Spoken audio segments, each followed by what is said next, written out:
Vous voyez quelqu'un sur son vélo qui porte une pierre, sa pierre, enfin, taillée, une statuette, qui tombe. On les porte. Votre Dieu que vous portez, s'il était Dieu, il devait entendre. Il devait lui-même marcher. Mais vous devez encore le porter. Vous devez le porter. Et voilà une compilation de différents dieux qu'on porte, mais qui se fracassent à travers le monde. Voilà ce verset qui dit quoi? Ces dieux sont comme une colonne massive. Et ils sont massifs. Voilà, dans une salle, en plein culte, en pleine chapelle ou cathédrale ou chapelle. Cette abomination vient de se fracasser au sol. Voilà notre exemple. Des effigies qu'on doit porter et on les vénère comme étant des dieux. Voilà, ils tombent. Et c'est à ce moment que vous vous rendez compte comment le verset de 2 Corinthiens chapitre 4, verset 4 se manifeste, à savoir que pour les incrédules dont le Dieu de ce siècle, Satan a aveuglé l'intelligence. Voilà, une autre chute fracassante. Il y a même quelqu'un, je ne sais pas si ça, il s'est blessé à la tête, celui qui tue la tête. Voilà, ils sont ignorants. Et frère, moi-même, j'étais dans ces choses-là. Étant catholique, et vous, anciens catholiques, vous vous rappelez ces choses. On les porte. Et c'est ce que dit ce verset. Et j'ai eu à cœur vraiment d'illustrer ce verset avec ces images. Ces dieux sont comme une colonne massive et ils ne parlent point. On les porte parce qu'ils ne peuvent pas marcher. Ne les craignez pas. Le verset 5, Jérémie chapitre 10, verset 5 continue. Ne les craignez pas. Mais vous voyez, le matin, les gens se prosternent devant ces statues pour qu'elles les protègent. Quelque chose qui ne peut pas se mettre debout de lui-même. Mais vous priez pour qu'elle vous protège. Voilà l'enfant qui a eu le crâne fracassé. Les statues, qu'elles soient celles des catholiques, qu'elles soient celles des bouddhistes, etc. Ces dieux sont comme une colonne massive. Ils ne parlent point. On les porte parce qu'ils ne peuvent marcher. Ne les craignez pas, car ils ne sauraient faire aucun mal. Ils sont incapables de faire le bien. Il y a des gens qui vous disent que si vous jetez cette statue, vous serez sous la malédiction, vous aurez un accident, un malheur va survenir dans votre maison. Si vous brisez ces choses, la Bible dit quoi? Ne les craignez pas. Pourquoi? Car ils sont incapables de faire du bien. Ils ne sauraient faire du mal. Ils sont incapables de faire du bien et ils ne sauront faire du mal. Ouais. L'abomination de l'idolâtrie. Et il y a une malédiction justement qui est attachée à ces choses que nous sommes en train de voir. Dans Exode chapitre 20, verset 4, tu ne te feras point de représentation quelconque des choses qui sont dans les cieux, sur la terre et plus bas que la terre. Tu ne te prosterneras point devant ces choses, car je suis, moi l'Éternel, un Dieu jaloux qui punit l'iniquité des pères sur les enfants jusqu'à la 3e et la 4e génération de ceux qui me haïssent. Vous voyez cette compilation de ces statues qu'on porte, qui se fracassent. Vous voyez. Ces dieux sont une colonne massive. Ils ne parlent point. On les porte parce qu'ils ne peuvent pas marcher. On les porte. Oh, prions pour nos frères qui sont encore, enfin, je vais dire nos futurs frères, pour que Dieu les arrache de l'abomination catholique. Non seulement la religion catholique, mais d'autres religions où on continue à faire ces abominations. Les coutumes des peuples ne sont que vanité. Ça n'a aucun intérêt. Les coutumes des peuples. C'est pour ça que Dieu dit, n'imitez pas. Les coutumes des peuples ne sont que vanité. Et le verset poursuit avec une coutume tellement prévalente dans notre génération, la coutume du sapin de Noël. Voilà, dans ce verset, le sapin de Noël est révélé. On fait quoi? Verset 3, on coupe le bois dans la forêt. La main de l'ouvrier le travaille avec la hache. Et quand on coupe le sapin, on met sur la voiture, on le taille bien là, on coupe, on taille le bas là, on le pose sur la voiture, on l'amène à la maison. On le met à côté de la cheminée ou au salon, pour ceux qui n'ont pas de cheminée. On le met, qu'est-ce qu'on fait? La main de l'ouvrier de travail, on embellit avec de l'argent et de l'or. Les guirlandes argentées ou dorées. Ouais, tout est dans la Bible. Voilà une coutume. Et voilà les versets qui m'ont fait renoncer à la fête de Noël. Parce que les coutumes, il y en a plusieurs. Il y en a plusieurs. Les coutumes sont les coutumes des hommes, ne sont que vanité. On coupe le bois dans la forêt. Entre parenthèses, on va mettre sapin de Noël. La main de l'ouvrier le travaille avec la hache. On l'embellit avec de l'argent et de l'or. On le fixe avec des clous et des marteaux pour qu'il ne branle pas. On le fixe avec des clous et des marteaux pour qu'il ne branle pas. Et voilà comment vous avez un Dieu dans la maison. Et ce n'est pas votre frère Georges qui dit, c'est le verset 5. C'est Dieu. Vous avez fait cela. Oh, pour moi, ce n'est qu'un sapin. La Bible te révèle au verset 5 que c'est un Dieu que tu as dans la maison. Satan sait se cacher. Satan est maître dans l'art de cacher sa présence dans ta vie et dans ta maison. Dès que tu as un sapin de Noël dans ta maison, tu as un Dieu. Dès que tu as une statue qu'on t'a donnée, que tu sois, peu importe ta tribu, que tu sois dans une tribu, peu importe si c'est les amulettes, les statues, dès que tu mets dans ta maison, c'est un Dieu. Verset 6, contrairement au verset, dommage, vous qui êtes sur Telegram, vous pourrez voir ces images après.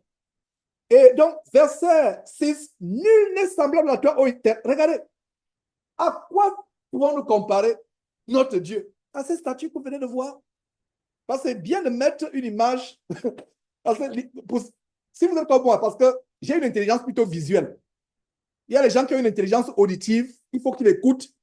Mais moi, j'ai une intelligence visuelle, ça veut dire que je retiens plus avec le visuel. Quand c'est illustré, je retiens. Chacun a une manière d'apprendre. Mais moi, en regardant ces images, ça me choque et ça me fait comprendre le caractère vraiment ridicule, le néant qui est derrière. Il n'y a rien. Cette statue, elle est dans ta maison. Un voleur vient avec une machette ou bien un pistolet. La statue est là. Elle ne te regarde même pas, elle est immobile. Combien de personnes ont été agressées ayant des statues de la Vierge Marie, entre guillemets, dans leur maison? Elle ne peut pas te protéger. La bonne nouvelle, mes frères, c'est que notre Dieu, contrairement à ces morceaux de marbre, de béton, d'argile, peu importe les matériaux, contrairement à ces choses, ces abominations, notre Dieu protège. On n'a pas besoin de le représenter. Il est là, omniscient, omnipotent. Quand tu l'invoques au nom de Jésus-Christ, le secours est instantané. Je sais de quoi je parle. Le secours est instantané quand tu cries au nom de Jésus-Christ, le secours est instantané. Regardez cette statue, vous l'avez dans votre maison. Je n'ai jamais reçu un témoignage qu'une statuette a pris la défense de quelqu'un qui était cambriolé. Poursuivons la parole, mes frères et sœurs. Verset 7 à nouveau. Verset 6 à nouveau, excusez-moi. Nul n'est semblable à toi, ô Éternel, que j'aime ce verset 6. Tu es grand et ton nom est grand par ta puissance. Voilà quelques versets qui doivent faire l'objet de notre cantique. Du verset 6 et suivant. Ça peut faire l'objet de notre cantique. Nul n'est semblable à toi, ô Éternel. Tu es grand et ton nom est grand par ta puissance. Verset 7. Qui ne te craindrait, roi des nations? C'est à toi que la crainte est due. La crainte n'est pas due à des morceaux d'argile, des morceaux de marbre, des morceaux la chaux, les potes en chaux, je ne sais pas quoi. Non, la crainte n'est pas due à ces objets. La crainte est due à Dieu. Qui ne te craindrait, roi des nations? C'est à toi la crainte, c'est à toi que la crainte est due. Car parmi tous les sages des nations et dans tous les royaumes, nul n'est semblable à toi. Verset 8. Tous ensemble, ils sont stupides et insensés. Leur science n'est que vanité, c'est du bois. Voilà leur science. Ce n'est que vanité. Ça se limite au bois, à la pierre, à l'acier, à l'aluminium, peu importe le matériau. Leur science n'est que vanité, ce n'est que du bois. Verset 9. Et regardez l'industrie qu'il y a derrière. Ça a commencé dans l'Antiquité, même avant le temps de Jérémie. Jusqu'à aujourd'hui, c'est la même industrie. Regardez, ça vient de loin. On apporte de Tarsis des lames d'argent. L'industrie derrière les objets cultuels, que ce soit dans le catholicisme, que ce soit dans le bouddhisme, l'hindouisme, c'est des fortunes. Et il y a un nouveau type de pollution en Inde où on va dump, je viens de parler anglais, c'est-à-dire qu'on va se débarrasser des statuettes. Je crois que j'avais montré, on avait montré une émission de Jésus qui t'avait montré comment des camions remplis de ces faux dieux, on va les jeter dans les rivières et ça cause la pollution. Ouais. Mais regardez l'industrie qu'il y a derrière, verset 9. On apporte de Tarsis des lames d'argent et du phase de l'or. L'ouvrier et la main de l'orfèvre les mettent en œuvre. Les vêtements de ces dieux sont des toffes teintes en bleu et en pourpre. N'est-ce pas ce qu'on vient de voir? Tout sont l'ouvrage d'habiles artisans. Et ce n'est pas n'importe qui, il faut être vraiment d'une habileté pour tailler ces choses, ces abominations. Et cette habileté, elle vient de qui? De Dieu. Comment vient-elle de Dieu quand Dieu est en train de dénoncer cela? La réponse est que cette habileté vient de qui? De Satan. Parce que Satan va mener l'homme à adorer la créature ou à adorer le créateur. Satan amène les êtres humains à adorer la créature, adorer les œuvres de leur création, de leur ingénierie, au lieu d'adorer le créateur. Parce que le plan de Satan et de ses démons, c'est de détourner l'adoration de Dieu et la tourner vers les objets vains, qui ne sont que vanité, qui ne parlent pas, qui ne sentent pas, qui ne peuvent pas vous regarder. Sauf, bien entendu, s'il y a un démon qui entre dans cette statue pour lui faire couler les larmes. Si vous voyez une statue qui commence à pleurer ou qui vous sourit, un démon est dedans. Ne soyez pas épatés. C'est ce qui s'est passé à Lourdes. Et c'est ce qui est derrière ces apparitions de la soi-disant Vierge Marie. La Bible parle des puissances mensongères de Satan. Ce sont les puissances, c'est les manifestations mensongères de Satan pour tromper. Une statue qui apparaît où les larmes commencent à, les larmes de sang. La statue de la Vierge Marie qui pleure du sang. Si vous êtes à côté, prenez autorité au nom de Jésus-Christ si vous êtes inspiré. Je dis bien si vous êtes inspiré. Si vous n'êtes pas inspiré, courez et partez pour que vos yeux ne voient pas cette abomination. Mais si Dieu vous inspire, prenez autorité, vous allez voir ce qui va se passer. Ayons le discernement. Une statue en pierre commence à pleurer. Est-ce que vous savez qu'il y a des personnes qui étaient déjà converties à Christ, qui sont retournées au catholicisme à cause de ces manifestations? Une statue qui pleure. Que dit le Seigneur Jésus-Christ dans Matthieu, chapitre 24? Ces manifestations pourront séduire, s'il était possible, même les élus. C'est-à-dire ceux qui ont connu Jésus-Christ, mais face à une statue qui fait couler le sang, s'ils n'ont pas de discernement que c'est les démons qui se manifestent, ils pouvaient être séduits. Et heureux êtes-vous d'apprendre ce qu'il y a derrière ces manifestations, des statues qui pleurent, des statues qui sourient, des statues qui tournent la tête, des statues qui marchent. Il y a ce témoignage de quelqu'un qui avait eu cette manifestation d'une maison, enfin des manifestations d'une maison hantée. Je crois que ça s'est passé au Congo, Kinshasa à l'époque. Quelqu'un que j'ai connu dans le ministère de la Voix qui témoignait, qui disait que vraiment une maison hantée où les chaises se déplacent. Les chaises se déplacent. Tu vois comment la table se déplace. On lui a posé la question, frère, est-ce que tu fumes le tampi de temps en temps? Le tampi, c'est la marijuana. en langage africain. Et ça fait partie du français aussi. Tant pis, tant pis. Tant pis, ça veut dire que tu t'en fous. Peu importe ce qui va arriver. On a dit non, je n'ai jamais pris la drogue de ma vie. Est-ce que tu étais sous?